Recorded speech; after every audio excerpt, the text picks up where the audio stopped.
Golden prime stories. Dharmavaram గ్రామంలో భద్రయ్య అనే ఒక మధ్యతరగతి రైతు ఉండేవాడు. ఆయన చాలా కష్టజీవి. అతని భార్య గౌరమ్మ భర్తకు తగ్గ భార్య. భద్రయ్య పగలనక రాత్రనక తనకున్న పొలంలో కష్టపడి కూలీ పనులు చేసి పైసా పైసా కూడగట్టి 10 ఏళ్ల పాటు కష్టపడి ఏకంగా 500 రూపాయలు వెనకేశాడు. ఆ రోజులో 500 అంటే ఏకంగా 2 ఎకరాల పొలం కొనేంత పెద్ద మొత్తం. భద్రయ్యకు ఎప్పటినుంచో తన భార్యతో కలిసి కాశీయాత్రకు వెళ్లి గంగానదిలో పుణ్యస్నానాలు చేసి విశ్వనాథుణ్ణి దర్శించుకోవాలని ఒక బలమైన కోరిక. ఆ ఊరిలో లింగయ్య అనే కిరాణా మరియు వడ్డీ వ్యాపారి ఉండేవాడు. వాడు పైకి ధర్మరాజులా దేవుడి భక్తుడిలా నటిస్తాడు కాని లోపల మాత్రం పరమలోభి, కుటుల బుద్ధి కలవాడు. ఒకరోజు భద్రయ్య తన ఇంట్లో, గౌరమ్మ, ఇటు రావే ఒకసారి. మన కష్టం ఫలించింది. 10 ఏళ్లుగా మనం ఆహర్నిశలు చిందించిన చెమట ఇదిగో ఈ 500 రూపాయల రూపంలో మన చేతికి వచ్చింది.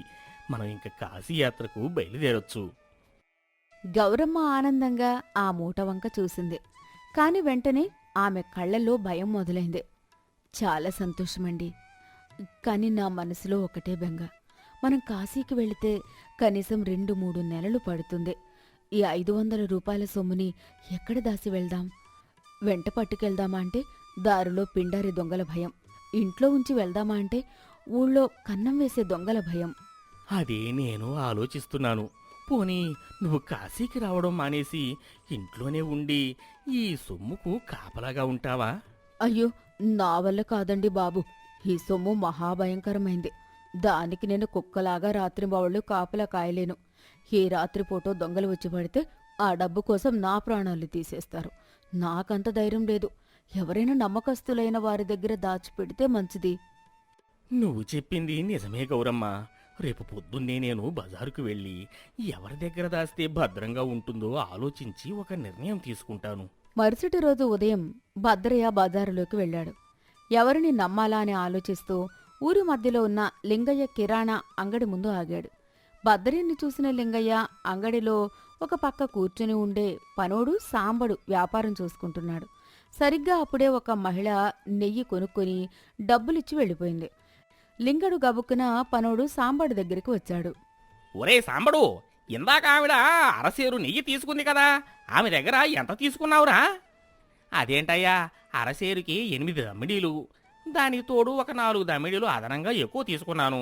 వ్యాపారం అన్నాక ఆ మాత్రం లాభం తీసుకోవాలి కదా అయ్యగారు. ఆ మాట వినగానే లింగయ్యకు ఎక్కడ లేని కోపం వచ్చినట్టుగా నటించడం మొదలుపెట్టాడు. ఊరందరికీ వినపడేలా గట్టిగా అరిచాడు. ఓరి పాపిష్టి వెదవ, ఎంత పని చేశావురా! మనిషి దగ్గర 4 దమ్మిడీలు అదనంగా పుచ్చుకుంటావా? మనకు న్యాయంగా రావలసిన లాభం 1 దమ్మిడి అయితే ఏకంగా 5 దమ్మిడీలు లాభం పట్టావా? చిచి, నీకెన్ని మార్లు చెప్పినా నీ బుద్ధి మారదు. పొరల సొమ్ము పాముతో సమానంరా. క్షమించండి అయ్యగారు. క్షమాపణలు కాదు, బాగా జ్ఞాపకం ఉంచుకో. ఆవిడ ఇంకోసారి వచ్చినప్పుడు ఆ అదనంగా తీసుకున్న 4 దమ్మిడీలు వెంటనే వాపసు ఇచ్చేయి, లేకపోతే నిన్ను పనిలోంచి పీకేస్తాను. బయట నిలబడి ఇదంతా చూస్తున్న భద్రయ్య, అబ్బా, లింగయ్య గారు ఎంతటి ధర్మాత్ముడు! కేవలం 4 దమ్మిడీల లాభం కోసం ఎంతటి పరితపించిపోతున్నాడు! ఈ కాలంలో ఇలాంటి నిజాయితీపరుడు దొరకడం నా అదృష్టం. నా 500 దాచడానికి ఈయన కంటే సరైన వ్యక్తి ముల్లోకాల్లో ఎవరూ లేరు అని అనుకున్నాడు. భద్రయ్య వెంటనే లింగయ్య దగ్గరికి వెళ్ళాడు. నమస్కారం లింగయ్య గారు. మీ నిజాయితీ చూసి నాకు చేతులెత్తి దండం పెట్టాలనిపిస్తోంది. అయ్యో, అందులో ఏముంది భద్రయ్య, ధర్మం తప్పి బతకడం నా వంశంలోనే లేదు. ఇంతకీ ఈ రోజు నా అంగడికి వచ్చావేంటి? అయ్యా, నేను ఒక పెద్ద సమస్యలో ఉన్నాను. నేను నా భార్య కాశీ యాత్రకు వెళ్తున్నాం. తిరిగి రావడానికి 2-3 నెలలు పడుతుంది. నా దగ్గర ఒక 500 రూపాయల సొమ్ము ఉంది. దాన్ని ఎవరి దగ్గర దాచాలో అర్థం కావడం లేదు. లింగయ్య చెవుల్లో 500 అనగానే 100 గంటలు మోగాయి. వాడి కళ్ళు ఆశతో మెరిశాయి. అమ్మో, 500? నా మాట విను భద్రయ్య. డబ్బు దగ్గర బ్రహ్మదేవుణ్ణైనా నమ్మవద్దు. అది మహాపాపిష్టిది. బంధాలను బంధుత్వాలను నాశనం చేసే మాయదారిది ఆ డబ్బు. నువ్వు నా దగ్గర వద్దు బాబు, వేరే ఎక్కడైనా దాచుకో. ఈ మాటలతో భద్రయ్యకు లింగయ్య మీద నమ్మకం 1000 రెట్లు పెరిగింది. అలా అనకండి లింగయ్య గారు. నా సొమ్ముకు మీ ఇంటికంటే భద్రమైన చోటు లేదు. నేను దాన్ని మీ దగ్గరే ఉంచుతాను అని ఇంటికి పరుగున వెళ్లి ఆ 500 రూపాయలు ఉన్న గుడ్డమూటను తీసుకుని వచ్చి లింగయ్య ముందు పెట్టాడు. ఇదిగో లింగయ్య గారు, ఇదే నా డబ్బు. నేను కాశీ నుంచి తిరిగి వచ్చేదాకా దీన్ని దాచి ఉంచే భారం నీదే. సరే భద్రయ్య, నువ్వు అంతగా బతిమలాడుతున్నావు కాబట్టి ఒప్పుకుంటున్నాను. కానీ ఇది నేను తీసుకోవడం బాగోదు. నువ్వే స్వయంగా మా పెరట్లోకి వెళ్ళి నీకు నచ్చిన చోట ఒక గుంత తవ్వి ఆ మూటను పాతిపెట్టు. తిరిగి వచ్చినాక నువ్వే స్వయంగా తవ్వి తీసుకో. భద్రయ్య నిజంగా లింగయ్య ఎంత మంచివాడు అని ఆనందపడి లింగయ్య చెప్పినట్టుగానే పెరట్లో ఒక గుర్తు పెట్టుకుని ఆ మూటను భూమిలో పాతిపెట్టాడు. ఆ తర్వాత ప్రశాంతంగా భార్యతో కలిసి కాశీయాత్రకు వెళ్ళిపోయాడు. భద్రయ్య అటు వెళ్ళగానే లింగయ్య ఇటు ఆ పెరట్లోకి వెళ్లి ఆ మూటని తవ్వి తీసుకుని తన ఇనుప పెట్టెలో భద్రంగా దాచేసుకున్నాడు. 3 నెలలు గడిచాయి. భద్రయ్య గౌరమ్మ కాశీ గంగా జలంతో దైవ దర్శనం చేసుకుని ఎంతో సంతోషంగా గ్రామానికి తిరిగి వచ్చారు. భద్రయ్య ఇంటికి కూడా వెళ్లకుండా నేరుగా లింగయ్య అంగడికి వెళ్ళాడు. లింగయ్య గారు బాగున్నారా? దేవుడి దయ వల్ల యాత్ర బ్రహ్మాండంగా జరిగింది. నా సొమ్ము నేను తీసుకుపోతాను. ఓహో భద్రయ్య, వచ్చేసావా? మహారాజుగా తీసుకువెళ్ళు. నువ్వు ఎక్కడ పాతి పెట్టావో నీకు గుర్తుంది కదా. నేనైతే అటువైపు కన్నెత్తి కూడా చూడలేదు. వెళ్ళి తవ్వుకో. భద్రయ్య ఎంతో నమ్మకంతో పెరట్లోకి వెళ్లి చెట్టు కింద తవ్వాడు. కాని అక్కడ మూట లేదు. మళ్లీ తవ్వాడు. ఎంత తవ్వినా మట్టి తప్ప డబ్బు లేదు. భద్రయ్య గుండె జారిపోయినంత పనైంది. చేతులు వణుకుతూ లింగయ్య దగ్గరికి పరిగెత్తుకుంటూ వచ్చాడు. లింగయ్య గారు, అక్కడ నా మూట కనిపించడం లేదు. దాని సంగతి నీకు తెలియాలి గాని నాకేం తెలుస్తుంది భద్రయ్య? నువ్వే పాతి పెట్టావు, ఇప్పుడు లేదంటున్నావు. బహుశా నువ్వు పాతి పెట్టేటప్పుడు ఎవరైనా దొంగలు చూసి ఎత్తుకుపోయారేమో. అయినా దానికి నాకు సంబంధం ఏంటి? అయ్యా, మీరలా అనకండి. మీ ఇల్లు మీ పెరడు ఎవరో వచ్చి తవ్వితే మీకు తెలియకుండా ఉంటుందా? అది నా 10 ఏళ్ల కష్టం బాబు. దయచేసి ఇప్పించండి. మీ కాళ్ళు పట్టుకుంటాను. ఏయ్, మర్యాదగా ఇక్కడి నుంచి వెళ్ళిపో. నా నెత్తిన నింద వేస్తే నీ కాళ్ళు విరగ్గొడతాను. నేను ఊరిలో ఎంతటి ధర్మాత్ముడినో అందరికీ తెలుసు. నువ్వు ఇక్కడ అరిస్తే ఊరి జనం నిన్నే తంతారు. పో. మోసం జరిగిపోయిందని, తన కష్టార్జితమంతా బూడిదలో పోసిన పన్నీరైందని గ్రహించి భద్రయ్య కుంగిపోయిన మనస్సుతో కన్నీరు మున్నీరుగా ఏడుస్తూ ఇంటి దారి పట్టాడు. భద్రయ్య ఏడుస్తూ దారి వెంట నడుస్తూ ఉండగా ఎదురుగా ఊరిలో అందరికీ పెద్ద దిక్కైన నరసమ్మ ఎదురైంది. నరసమ్మ చాలా తెలివైంది. ఏరా భద్రయ్య, ఎప్పుడు వచ్చావు నాయనా కాశీ నుంచి? అలా విచారంగా ఏడుస్తూ ఉన్నావేంటి? దేవుడి దర్శనం సరిగ్గా కాలేదా?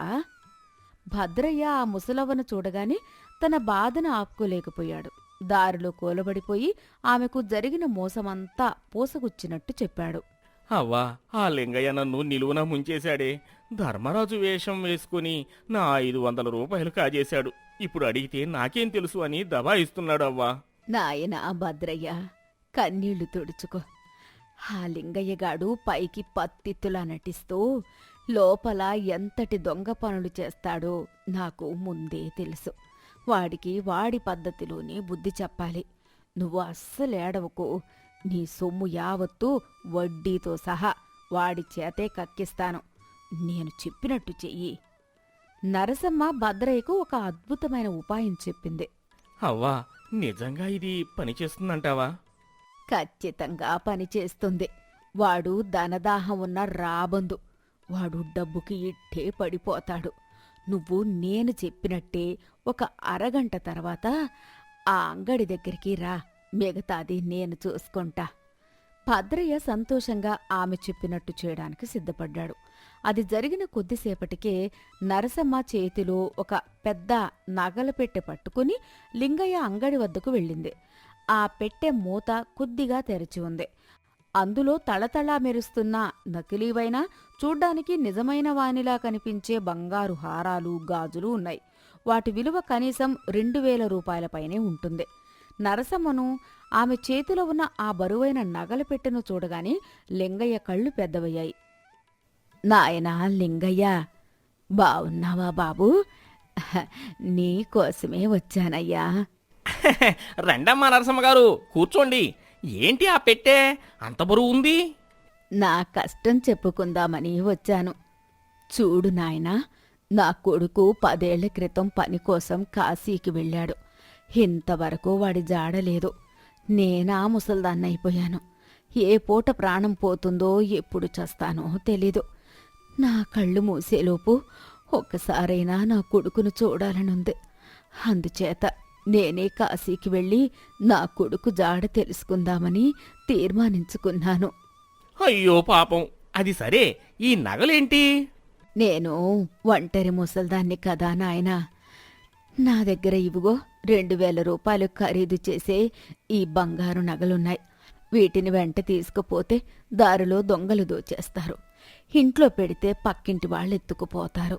నువ్వు మహాధర్మాత్ముడివని మన ఊరి భద్రయ్య కూడా కాశీకి వెళ్ళేటప్పుడు తన సొత్తు నీ దగ్గరే దాచిపెట్టాడని ఊరంతా చెప్పుకుంటున్నారు. లింగయ్య గర్వంగా భద్రయ్యగాడి డబ్బు కొట్టేసిన విషయం ఈ ముసలిదానికి తెలియలేదనుకుంటా అని సంబరపడ్డాడు. అందుచేత బాబూ, ఈ 2000 రూపాయల విలువైన సొమ్ములు నేను కాశీ నుంచి తిరిగి వచ్చేదాకా నీ దగ్గరే దాచి ఉంచు. నా కొడుకుతో తిరిగి వచ్చాక తీసుకుంటాను. లింగయ్య తనలో తాను, నా పంట పండింది. నిన్నటికి నిన్న ఆ భద్రయ్యగాడు 500 దొరికాయి. ఈరోజు ఈ ముసలిదాడి 2000 రూపాయల నగలు. ఆ ముసలిది ఎలాగూ కాశీకి పోయి తిరిగి రాదు. ఈ ఆస్తి అంతా నాదే. అయ్యో నరసమ్మగారు, నువ్వు నా కన్నతల్లి లాంటి దానివి. దేవుడి దయ వల్ల నేను ధర్మంగా బతికేవాడిని. నువ్వు సంతోషంగా కాశీకి వెళ్ళిరా అమ్మా. నీ నగలు నీ చేత్తోనే నీ ఇష్టం వచ్చిన చోట నా పెరట్లో పాతి పెట్టుకో అన్నాడు. సరిగ్గా అప్పుడే ఎంతో కంగారు నటిస్తూ భద్రయ్య పరుగు పరుగున లింగయ్య అంగడిలోకి వచ్చాడు. లింగయ్య, కోటయ్య, నేను మర్చిపోయాను బాబు. పెద్ద పొరపాటు జరిగిపోయింది. భద్రయ్యను చూడగానే లింగయ్య మనసులో, అమ్మో, వీడేంటి ఇప్పుడెందుకు వచ్చాడు? నా 500 లేవు అని ఇప్పుడు ఈ నరసమ్మ ముందే గొడవ చేస్తే నా నిజస్వరూపం ఆ ముసలిదానికి తెలిసిపోతుంది. నేను దొంగనేని తెలిస్తే ఈ 2000 రూపాయల నగలు నాకు ఇవ్వదు కదా. నా కొంప ముంచాడే వీడు. చూడలింగయ్య గారు, ఇందాక నేను నీ పెరట్లో తవ్వి నా డబ్బు లేదు అని ఏడ్చాను కదా, అది నాదే తప్పు బాబు. నాకు ఇప్పుడే దారిలో గుర్తొచ్చింది. నేను సొమ్ము వేప చెట్టు కింద పాతిపెట్టలేదు. దానికి కొంచెం దూరంలో ఉన్న తులసి కోట వెనకాల పాతిపెట్టాను. అసలు చోటు జ్ఞాపకం వచ్చింది. అది అక్కడే భద్రంగా ఉంటుంది. నన్ను క్షమించు. నేను వెళ్ళి మళ్ళీ అక్కడ తవ్వుకుంటాను బాబు. లింగయ్యకి ప్రాణం పోయినంత పనైంది. అరెరే, వీడు వెళ్ళి అక్కడ తవ్వితే వీడికి అసలు డబ్బు దొరకదు. అప్పుడు వీడు మళ్ళీ వచ్చి నరసమ్మ ముందే ఏడుస్తాడు. అప్పుడు నా పరువు పోతుంది. ఈ 2000 నగలు నా చేతి నుంచి జారిపోతాయి. ఆ 2000 నగలు దక్కాలంటే నేను వీడి 500 తిరిగిచ్చేయాల్సిందే. 500 పోయినా 2000 వస్తాయి కదా అని. భద్రయ్య, ఆగాగు, నువ్వు వెళ్ళొద్దు. నీకు కలిగిన సందేహమే నాకు కలిగి, నువ్వు వెళ్ళగానే నేను ఆ తులసి కోట వెనకాల మరో చోట తవ్వి చూశాను. నువ్వు చెప్పినట్టే నీ మూట చెక్కు చెదరకుండా దొరికింది భద్రయ్య. నీ డబ్బు ఎంత భద్రంగా ఉందో చూడు అంటూ లింగయ్య గబగబా లోపలికి వెళ్లి తాను దాచిన భద్రయ్య 500 మూటను తెచ్చి నరసమ్మ చూస్తుండగానే భద్రయ్య చేతిలో ఎంతో సంతోషంగా పెట్టేశాడు. భద్రయ్య ఆ మూటను తీసుకుని ఆనందంతో ఉప్పొంగిపోయాడు. భద్రయ్య చేతికి డబ్బులు రాగానే నరసమ్మ భద్రయ్య వైపు చూసి ఎంతో ఆశ్చర్యపోయినట్లుగా పెద్ద నాటకం మొదలుపెట్టింది. అరేరే, ఎవరు? భద్రయ్యేనా? ఒరే నాయనా భద్రయ్య, నువ్వు కాశీ నుంచి ఎప్పుడొచ్చావురా? ఎంత అదృష్టంరా నిన్నెక్కడ కలవడం. చూడు నాయనా, అక్కడ కాశీలో మా అబ్బాయి గాని నీకు ఎక్కడైనా కనిపించాడా అని అడిగింది. ఓహో నరసమ్మగారు, నువ్వా? అదేంటి అలా అడుగుతావు? నేను కాశీ చేరుకున్నది నీ కొడుకు దగ్గరికి కదా. కాశీలో మీ వాడు నాకు కనిపించాడు. వాడు చాలా క్షేమంగా ఉన్నాడు. పైగా నాతో ఏమన్నాడో తెలుసా? నాకు 2 రోజులు వెనకాల నేను కూడా మన ఊరికి బయలుదేరుతున్నాను, మా అమ్మను బెంగపడవద్దని చెప్పు భద్రయ్య అని కబురు పంపాడు. వాడు రేపో మాపో ఓ ఊరికి వచ్చేస్తాడు అవ్వా అన్నాడు. ఆ మాటలు వినగానే నరసమ్మ సంతోషంతో, అమ్మయ్యా దేవుడా, నా బిడ్డ బతికే ఉన్నాడన్నమాట. వాడు రేపే వచ్చేస్తున్నాడన్నమాట. నన్ను బతికించావు భద్రయ్య. అయితే మరి నేను కాశీకి వెళ్ళవలసిన అవసరం లేదన్నమాటే అని నరసమ్మ లింగయ్య ముందున్న తన నగల పెట్టెను తీసుకుని చంకలో పెట్టుకుంది. లింగయ్య, విన్నావుగా, మా వాడు వచ్చేస్తున్నాడు. ఇక నేను కాశీకి వెళ్ళను. కాబట్టి ఈ 2000 నగలు నీ దగ్గర దాచాల్సిన అవసరమే లేదు. నా ఇంట్లోనే దాచుకుంటాను. ఉంటానయ్యా. నువ్వు చాలా మంచివాడివి లింగయ్యా. భద్రయ్య డబ్బు భద్రంగా ఇచ్చావు అంటూ నరసమ్మ భద్రయ్యని తీసుకుని అంగడిలో నుంచి బయటకు దర్జాగా నడుచుకుంటూ వెళ్ళిపోయింది. అక్కడ ఉన్న లింగయ్య పరిస్థితి చూడాలి. వాడి ముఖం వాడిపోయిన అరటి ఆకులా మారిపోయింది. వాడికి అప్పుడు అర్థమైంది నరసమ్మ భద్రయ్య ఇద్దరూ కలిసి ఆడిన నాటకంలో తాను ఎంత ఘోరంగా బకరా అయ్యాడు.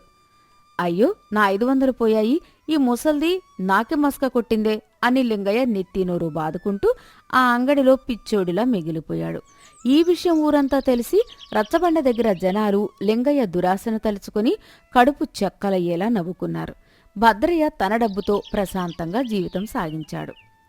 నీతి: దురాశ దుఃఖానికి చేటు. ఉన్నది చాలక అత్యాశకు పోయి మోసం చెయ్యాలని చూస్తే లింగయ్యలాగా చివరకు చేతిలో ఉన్నది కూడా పోతుంది. నిజాయితీగా కష్టపడిన వారి డబ్బు ఎక్కడికి పోదు. ఏదో ఒక రూపంలో వారిని చేరుతుంది.